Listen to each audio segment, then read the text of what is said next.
La nouvelle est tombée comme une déflagration silencieuse au cœur d'un monde déjà fragilisé par les incertitudes de l'époque. Robert Redford, l'icône, le cinéaste, l'homme derrière le festival de Sundance et l'un des derniers géants de l'âge d'or d'Hollywood, n'était plus. L'information, d'abord murmurée dans les coulisses des studios et des rédactions, a vite été confirmée par la famille et relayée par tous les médias internationaux. Et aussitôt, une certitude s'est imposée, son dernier voyage ne pouvait avoir lieu ailleurs qu'à Sundance, ce lieu mythique qu'il avait façonné de ses mains, de son esprit et de son cœur. Lorsque le communiqué officiel a été diffusé, le monde entier a semblé suspendre sa respiration. Pour beaucoup, Robert Redford incarnait bien plus qu'un acteur ou un réalisateur. Il représentait une vision du cinéma, un pont entre l'industrie hollywoodienne et un cinéma indépendant libre, audacieux, parfois dérangeant. Les réseaux sociaux se sont enflammés d'hommages, d'extraits de films, de souvenirs personnels. De Tokyo à Paris, de New York à Buenos Aires, chacun semblait avoir son « moment Redford ». Qu'il s'agisse d'un plan iconique de Butch Cassidy and the Sundance Kid, du sourire charmeur dans The Way We Were ou de l'intensité tragique de All Is Lost. Des générations entières s'étaient reconstruites avec ses images, ses dialogues, son aura. Sa disparition était perçue comme la fin d'une époque où les artistes étaient encore des bâtisseurs, des conteurs visionnaires. Très vite, la famille a annoncé que les funérailles se tiendraient à Sundance, dans l'Utah, au pied de ces montagnes que Redford avait aimées plus que tout. Ce n'était pas un choix logistique, mais un choix symbolique, presque spirituel. Car Sundance n'était pas qu'un simple festival de cinéma. C'était le prolongement de sa philosophie, l'utopie qu'il avait réussi à matérialiser. Il faut rappeler que Robert Redford avait acheté ces terres dans les années 1960, bien avant que le lieu ne devienne un sanctuaire pour le cinéma indépendant. Il y avait bâti non seulement une résidence, mais une communauté artistique, un lieu de passage et de retraite pour des cinéastes en quête de vérité. Chaque pierre, chaque arbre, chaque chalet respirait quelque chose de son empreinte. Organiser ses funérailles ailleurs aurait semblé un contresens. Les préparatifs ont mobilisé familles, proches, anciens collaborateurs et autorités locales. Rien ne devait être ostentatoire, mais tout devait refléter la sobriété et l'authenticité que Redford avait toujours défendu. Lieu de recueillement, un amphithéâtre en plein air a été aménagé pour accueillir les personnalités du cinéma, les amis et la presse. Non loin, une chapelle en bois, discrète, a été réservée pour les moments plus intimes, destinés aux proches et à la famille. Décor naturel, aucun ornement artificiel. Seulement des fleurs sauvages, des branches de pin, des pierres locales. Redford avait toujours rejeté le tape-à-l'œil hollywoodien. Même dans la mort, il resterait fidèle à cette ligne. Sécurité et discrétion, bien que des centaines de personnalités soient attendues, de Meryl Streep à Jane Fonda, en passant par des générations plus jeunes comme Leonardo DiCaprio ou Natalie Portman, la consigne était claire. Tout devait rester sobre, centré sur l'homme et son héritage, non sur un défilé de célébrités. Dans les jours précédant la cérémonie, plusieurs proches ont pris la parole pour partager leurs souvenirs. Ces récits ont construit une sorte de mosaïque émotive, chaque pièce révélant une facette du monument Redford. Jane Fonda, complice à l'écran dans The Electric Horseman, a évoqué un homme à la fois mystérieux et transparent, quelqu'un qui savait écouter le silence. Martin Scorsese a salué le visionnaire qui avait ouvert la voie à tant de jeunes cinéastes indépendants. Sans Sundance, disait-il, une partie du cinéma américain des 30 dernières années n'aurait pas existé. Sa famille a insisté sur l'homme discret, parfois bourru, mais infiniment tendre dans l'intimité. Ses enfants et petits-enfants parlèrent d'un grand-père qui préférait raconter des histoires au coin du feu plutôt que de parler de sa gloire passée. Ses voix, mêlées, esquissaient le portrait d'un être humain complexe, bien au-delà du mythe. À mesure que la date approchait, Sundance s'est transformé. Les routes menant au domaine étaient bordées de visiteurs venus des 4 coins du pays. Certains portaient des affiches de ses films, d'autres de simples bougies. On aurait dit une procession laïque, où chacun cherchait à se rapprocher, ne serait-ce qu'un instant, de celui qui avait façonné tant de rêves. Des étudiants en cinéma, des vétérans d'Hollywood, des anonymes passionnés, tous se retrouvaient dans ce lieu reculé, comme attirés par une force invisible. Il ne s'agissait pas seulement d'assister à des funérailles, mais de participer à un moment d'histoire collective, d'écrire ensemble le dernier chapitre d'un livre qui avait marqué le monde entier. Le jour même, une atmosphère particulière régnait sur les montagnes. Le ciel, couvert d'un voile léger, semblait s'accorder à la gravité du moment. Pas de pluie, mais une lumière tamisée, presque cinématographique, comme si la nature elle-même rendait hommage à l'artiste qui l'avait tant filmé et défendu. Les premiers invités prenaient place en silence.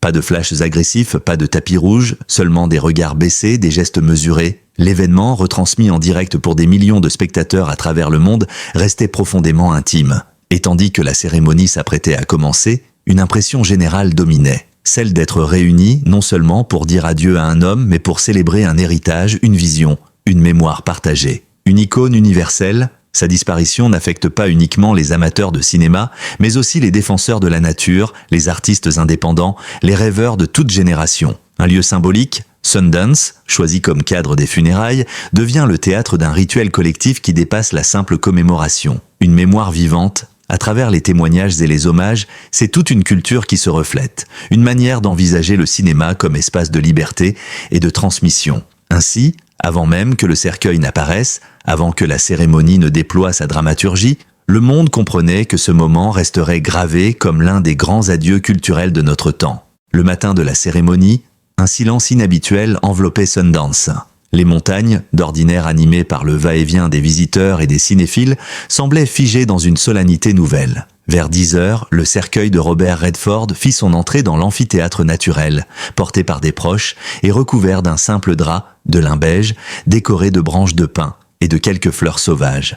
Rien d'ostentatoire, rien de doré, une sobriété à l'image de l'homme. Une légère brise s'est levée au moment précis où il fut déposé devant l'assemblée, comme une respiration symbolique. Des centaines de têtes se sont inclinées, tandis qu'une caméra retransmettait chaque détail à travers le monde. Il est rare que le silence ait une telle intensité. Ce n'était pas l'absence de bruit, mais une présence palpable, une densité d'émotions qui unissait chaque spectateur. Dans ce calme, on percevait presque les souvenirs qui traversèrent les esprits. Des scènes de films, des rencontres, des conversations. Ce moment initial fut marqué par une musique discrète, jouée par un quatuor à cordes installé dans un coin de l'amphithéâtre. Ils entamèrent de quelques notes de Out of Africa, bande originale qui avait valu à Redford l'un de ses plus grands rôles mémorables. Beaucoup de regards se sont embués dès ses premières mesures. La liste des invités ressemblait à un panthéon vivant du cinéma international.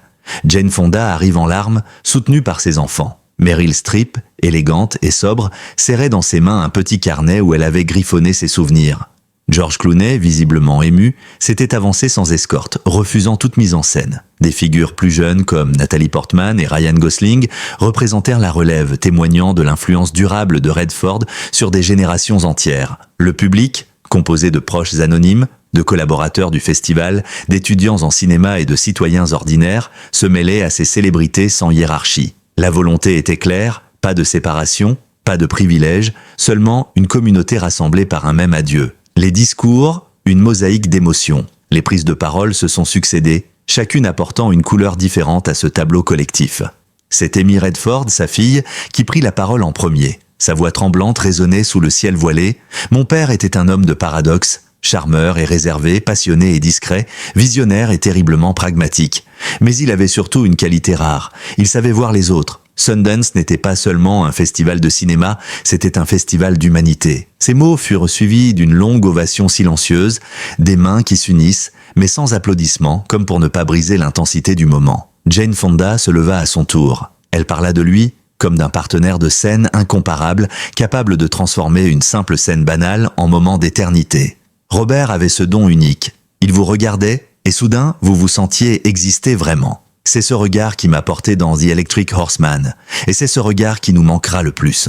Ces mots furent interrompus par ses sanglots, mais son authenticité bouleversa l'assemblée. Le directeur actuel de l'Institut Sundance rappela combien Redford avait ouvert la voie à des cinéastes aujourd'hui incontournables. Quentin Tarantino, Steven Soderbergh, Chloé Zhao, Damien Chazelle, tous avaient, à un moment ou à un autre, bénéficié de son soutien indirect. Robert Redford n'a pas seulement créé un festival, il a créé un espace de liberté, une brèche dans un système souvent fermé. Et par cette brèche, il a laissé entrer des générations de conteurs qui ont changé le monde. Enfin, un représentant d'associations écologistes, cause chère à Redford, rappela son engagement indéfectible pour la planète. De ses luttes contre le réchauffement climatique à ses documentaires engagés, il avait toujours relié l'art et l'activisme. Pour lui, la nature n'était pas un décor, mais un personnage à part entière. Aujourd'hui, en ces montagnes, nous lui disons adieu au milieu des arbres qu'il a tant protégés. Au-delà des mots, plusieurs hommages artistiques ponctuèrent la cérémonie. Des extraits de ces films furent projetés sur un écran géant installé derrière la scène, en parfaite harmonie avec le paysage naturel. Des acteurs de théâtre locaux interprétèrent une courte pièce inspirée de Butch Cassidy and the Sundance Kid, transformant l'humour et la complicité du film en un moment de tendresse. Enfin, une chorale d'enfants entonna une version a cappella de The Way We Were. Le contraste entre l'innocence des voix et la gravité du moment fit chavirer les cœurs. Après les discours, un moment de méditation silencieuse fut observé. Chacun, célèbre ou anonyme, put s'approcher du cercueil et déposer une fleur, un mot, un objet symbolique. On vit passer une vieille caméra Super 8, un carnet de notes, une photo jaunie d'un tournage, une simple pierre ramassée dans les montagnes. Ce geste simple, répété par des centaines de personnes, créa une impression de continuité. Robert Redford appartenait désormais à la mémoire collective, et chacun avait le droit de l'y accompagner. À peine la nouvelle annoncée et la cérémonie achevée à Sundance, le monde entier s'est trouvé saisi par une même émotion. Des rédactions aux réseaux sociaux, des plateaux de télévision au café de quartier, un nom revenait sur toutes les lèvres, Robert Redford. Ce n'était pas seulement la disparition d'un acteur, c'était la perte d'une conscience artistique, d'un visionnaire, d'un homme qui avait su bâtir des ponts entre Hollywood, le cinéma indépendant et le militantisme citoyen. Jamais depuis la mort d'icônes comme Charlie Chaplin ou Marlon Brando, on n'avait vu une telle unanimité. Politiques, cinéastes, musiciens, écrivains, sportifs, tous voulaient dire leur reconnaissance, leur tristesse, leur dette. Les hommages des géants du cinéma Hollywood en deuil. À Los Angeles, une veillée fut organisée devant le TCL Chinese Theater, au lieu du cinéma, où l'on projeta sur les façades des extraits de ses plus grands films. Les passants s'arrêtaient, souvent en larmes, certains récitant des répliques cultes de Butch Cassidy and the Sundance Kid. Steven Spielberg, interrogé par la presse, déclara « Redford a été un phare. Il a prouvé qu'un acteur pouvait être un artiste, un réalisateur, un producteur, un bâtisseur d'institutions. Son héritage est colossal. » Martin Scorsese, de son côté, rappela combien Redford avait contribué à sauver des projets audacieux menacés par les logiques commerciales. Sans lui, certains films n'auraient jamais vu le jour. Nous lui devons beaucoup.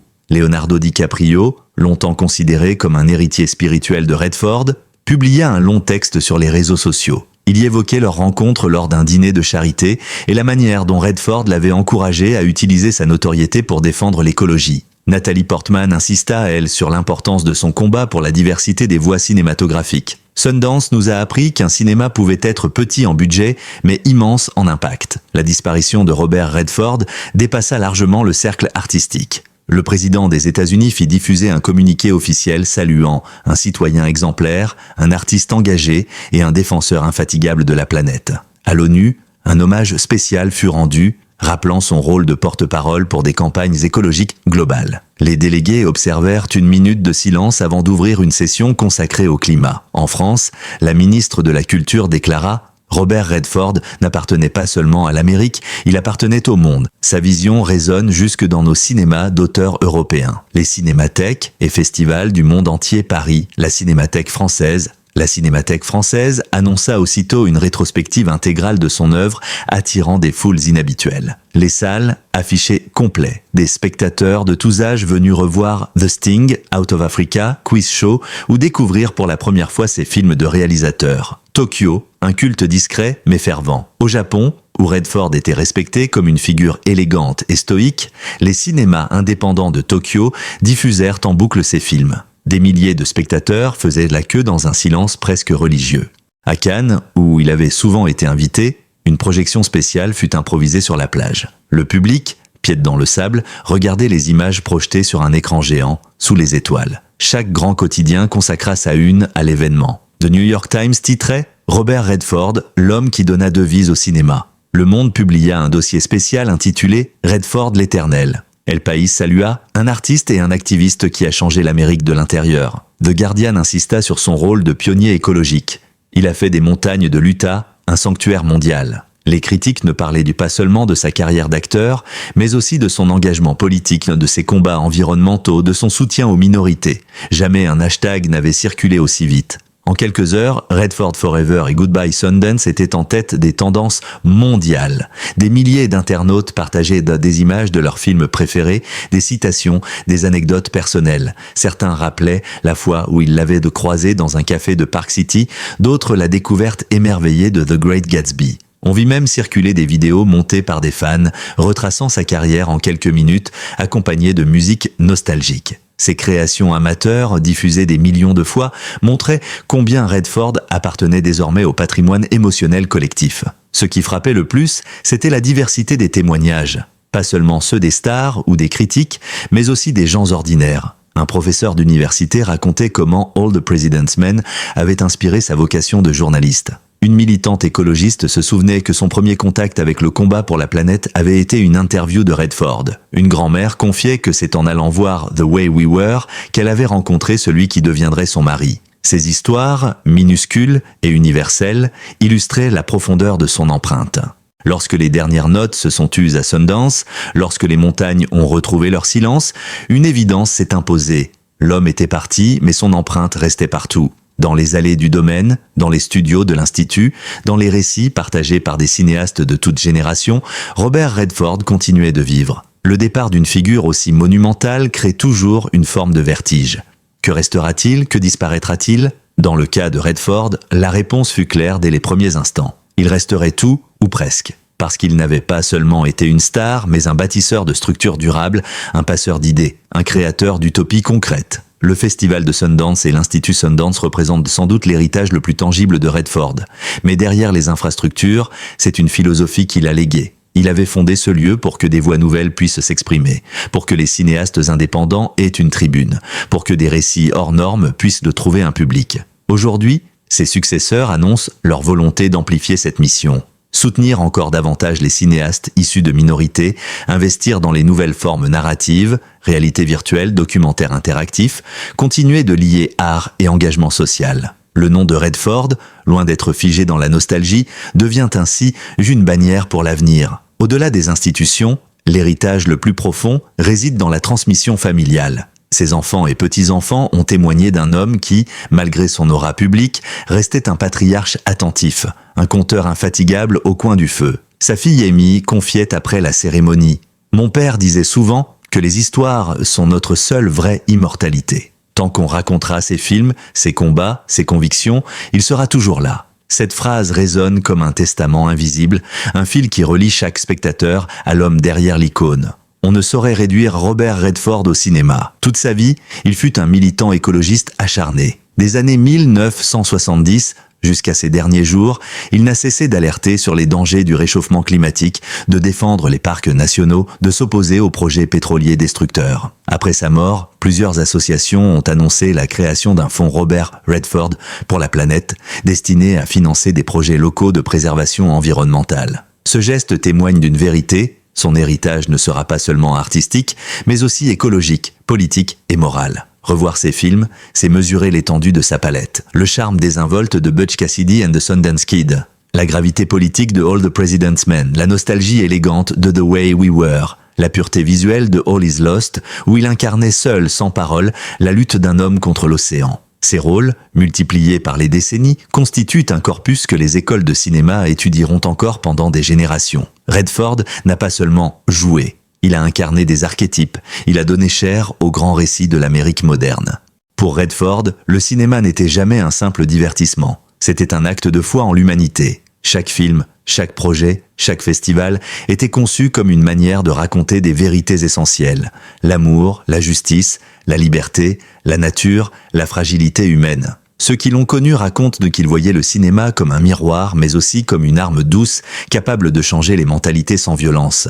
En ce sens, son héritage n'est pas seulement celui d'un artiste, mais celui d'un prophète culturel, au sens le plus noble. Le plus impressionnant, peut-être, fut la manière dont sa disparition créa une communauté mondiale. De New York à Séoul, de Paris à Buenos Aires, des veillées furent organisées, des projections improvisées, des hommages collectifs. Les anonymes se sentaient autorisés à pleurer car Redford appartenait à tous.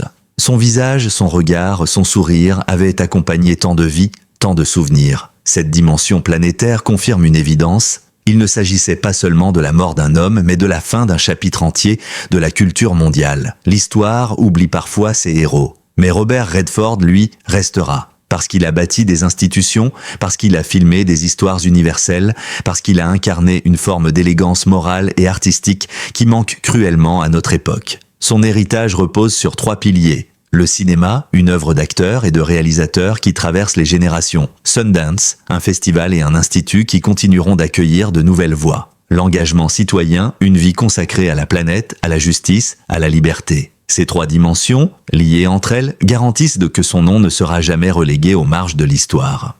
Le silence retombe désormais sur Sundance. Les montagnes de l'Utah, témoins d'un adieu inoubliable, se dressent encore dans leur majesté immuable, mais elles paraissent habitées d'une présence invisible, celle de Robert Redford. À travers ses films, ses combats et ses convictions, l'acteur, réalisateur et militant a laissé bien plus qu'une carrière.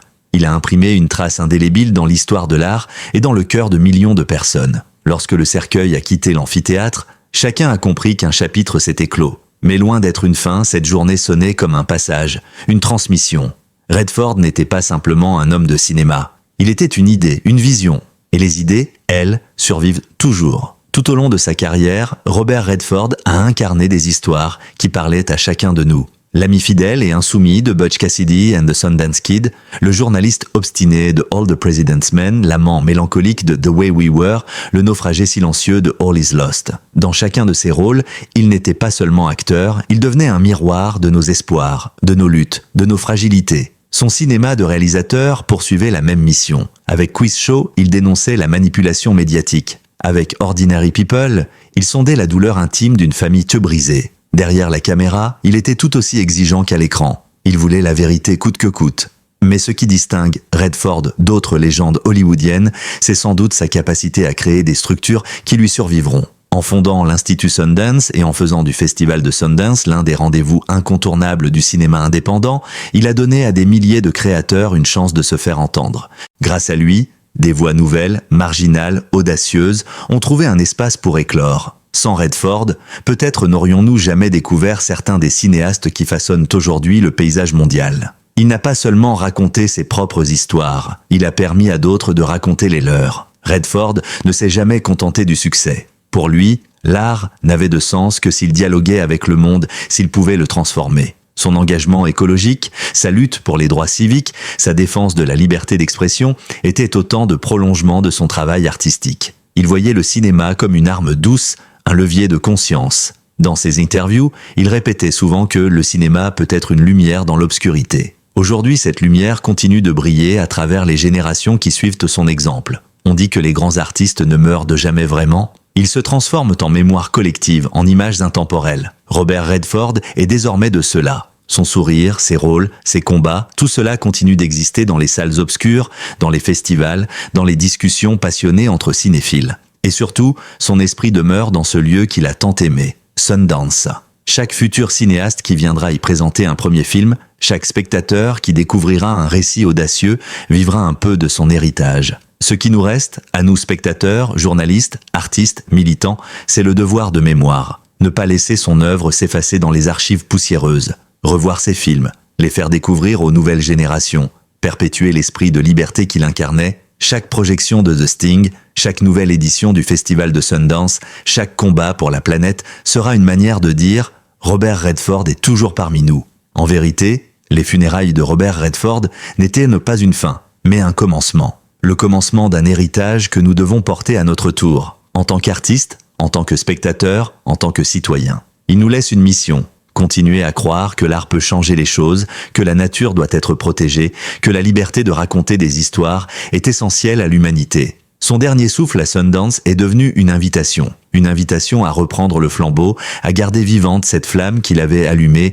il y a des décennies. Alors, merci Robert Redford, merci pour les rires et les larmes, pour les images inoubliables, pour les combats courageux. Merci pour avoir cru, envers et contre tout, que le cinéma pouvait être autre chose qu'un divertissement, une arme pacifique, une poésie, une vérité. Et à vous, lecteurs, spectateurs, passionnés qui avez partagé cet hommage avec nous, continuons ensemble à faire vivre cette mémoire. Chaque mot lu, chaque souvenir partagé, chaque film revu est une manière de prolonger son souffle. Si cet hommage vous a touché, si vous souhaitez continuer à suivre des récits, des analyses, des histoires fortes autour du cinéma, des célébrités et de la culture, je vous invite à vous abonner à notre chaîne. Votre soutien est essentiel pour que nous puissions continuer à raconter ces histoires, à garder vivante la mémoire de ceux qui ont marqué notre monde. Un abonnement, un simple clic, c'est un geste symbolique mais puissant. C'est dire que vous aussi, vous croyez à l'importance de se souvenir, de partager, de transmettre. Ensemble, faisons en sorte que l'étoile de Robert Redford